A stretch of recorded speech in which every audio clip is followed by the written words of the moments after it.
Buenos días, soy Jacqueline Martínez, médico otorrinolaringólogo, miembro de Médicos Unidos Venezuela, capítulo Aragua, y en esta oportunidad vocera de Aragua en Red. Hablemos de coronavirus. Los coronavirus son una familia de virus que se descubrieron en la década de los 60 y cuyo origen aún no se ha determinado. Principalmente afectan a las vías respiratorias y a las vías digestivas.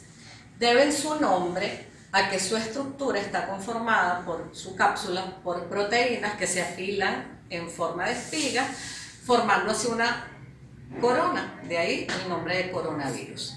Tenemos coronavirus humanos que se transmiten comúnmente y que son parte de las causas del resfriado común, además de los rinovirus y de los adenovirus.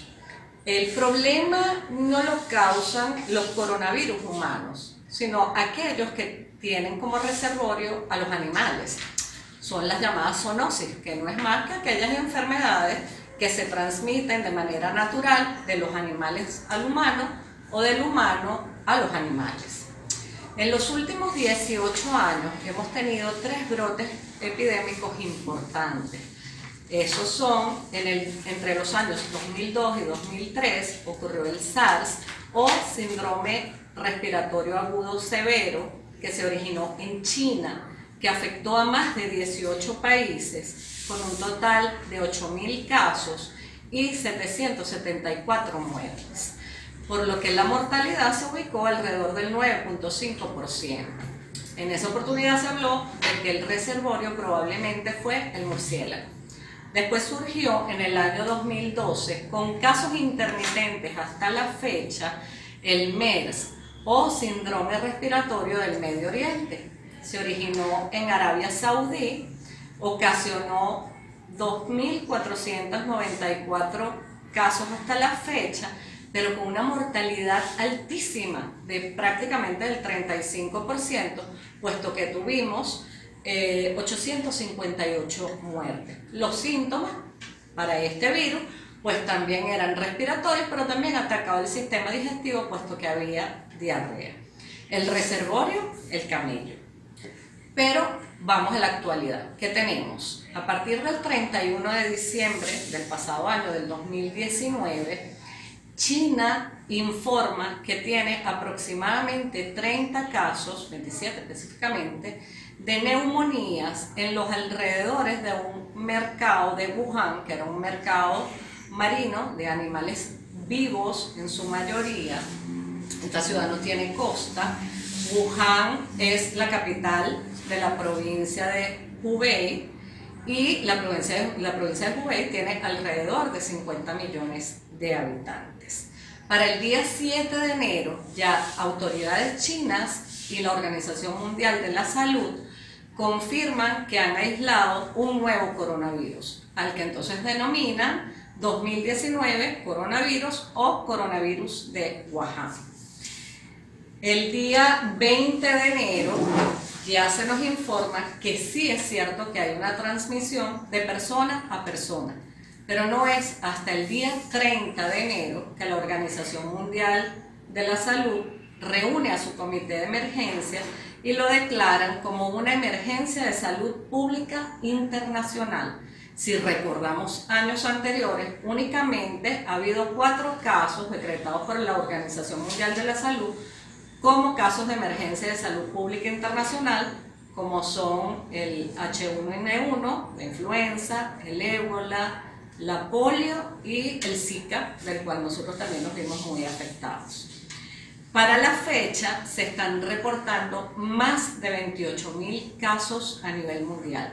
Hasta el día de ayer contábamos con 563 muertes tan solo en el territorio de China continental. Y luego, fuera de la China continental, un caso en Hong Kong y un caso en Filipinas. Ya para esta mañana oí que sobrepasamos los 630 casos de muertes.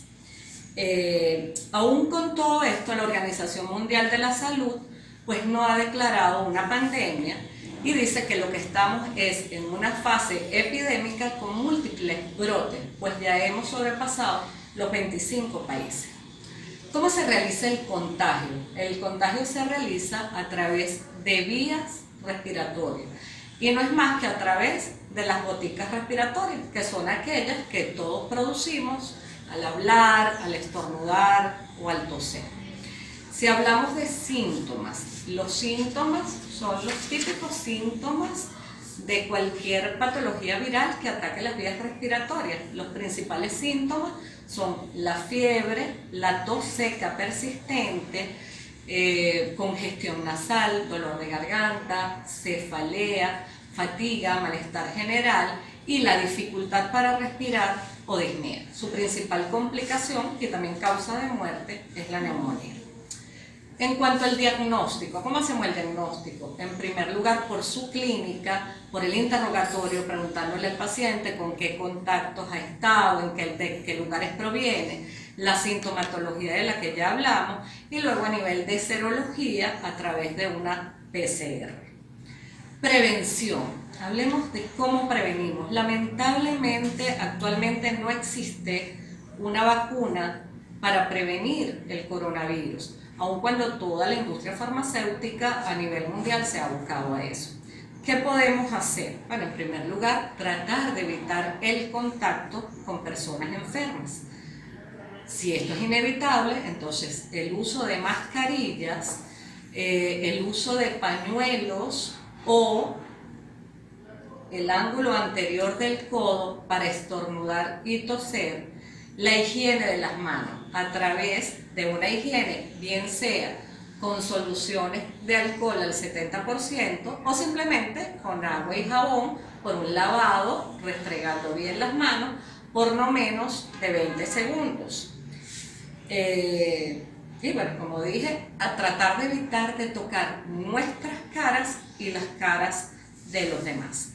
En cuanto al tratamiento, así como no tenemos para la fecha una vacuna, pues tampoco hay un tratamiento específico.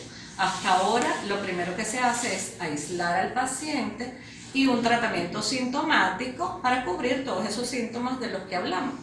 Lo que más se está utilizando para cubrir los síntomas de dolor, malestar general, es el paracetamol y el ibuprofeno. Y luego, dependiendo de las complicaciones, pues ya vamos avanzando en el tratamiento.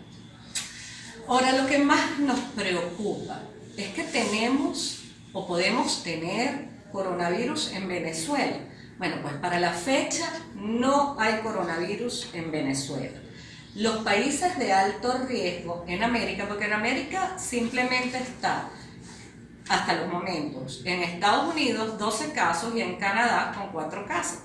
Y el estudio que habla de probabilidad en América, pues nos dice que los casos de alta probabilidad de adquirirlo son Estados Unidos, Canadá, México y Brasil. Los de riesgo intermedio de probabilidad de poseerlo serían Chile, Argentina, Perú y Panamá.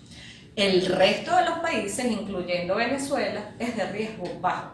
Específicamente con Venezuela, el riesgo es del 0,001%. ¿Quiénes tienen más riesgo? Pues los países que están más cercanos y los que para el momento han recibido más casos. También se habla que para que Venezuela tenga un caso, Estados Unidos, que es el que tenemos más cercano con casos, ya debería tener por lo menos 481 casos. ¿Okay? Ahora, ¿estamos preparados para recibir como venezolanos el coronavirus? Bueno, allí habría que plantearnos varias preguntas, ¿no? Por ejemplo, ¿qué fortaleza tiene nuestro sistema de detección epidemiológico? ¿Contamos los reactivos para analizar las muestras?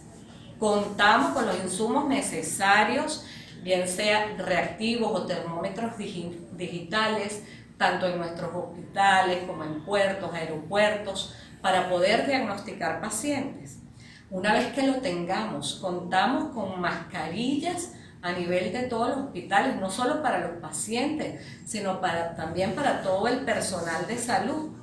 Tenemos un protocolo con el cual tengamos unas reglas para actuar ante casos de coronavirus. Por último, tenemos lugares donde aislar a estos pacientes. Bueno, según la última encuesta nacional de hospitales, realizada el 24 de enero en nuestro país, para 40 hospitales en los 23 estados, el 53% de nuestros hospitales no posee mascarilla suficiente. El 92% no tiene protocolo. Y ningún hospital está preparado con un área para aislar a este tipo de pacientes. Por si fuera poco, la medida más simple, más sencilla, que es el lavado de las manos. El déficit de agua que tenemos, por lo menos en Aragua, es bárbaro. ¿Qué cantidad de poblaciones no tienen agua? En los hospitales tenemos dispensadores de jabón. Bueno, son preguntas que debemos hacernos. Por último, nuestra capacidad de respuesta. Vemos que China se ha abocado el caso y que sorprendentemente nos enteramos de que en menos de 15 días se construyeron 2 hospitales, el hospital de Washington y el hospital de Leichenham. El primero para 1000 camas, el segundo para 1500 camas. ¿Cuántos hospitales se han construido? No en los últimos 15 días, en los últimos 15 años en Venezuela. Luego, el primer hospital está siendo atendido en su mayoría por 1.400 integrantes de la Fuerza Médica del Ejército. Nuestros militares en algún momento han sido preparados para este tipo de virus o cualquier otro virus. Sería interesante que si los chinos son nuestros aliados, tratáramos de copiar al menos esa parte, ¿no? Para terminar, pues bueno, quisimos venir hoy aquí para informar, para educar, para alertar, pero no para alarmar. Ya es hora de que cada uno de nosotros se preocupe por el estado de salud de nuestro país. La salud es un derecho humano fundamental y cada uno de nosotros debe ser denunciante, vigilante de que las cosas que aquí tenemos funcionen. Gracias. Desde la sede de Aragua en Red, reportando para ustedes Concluchino.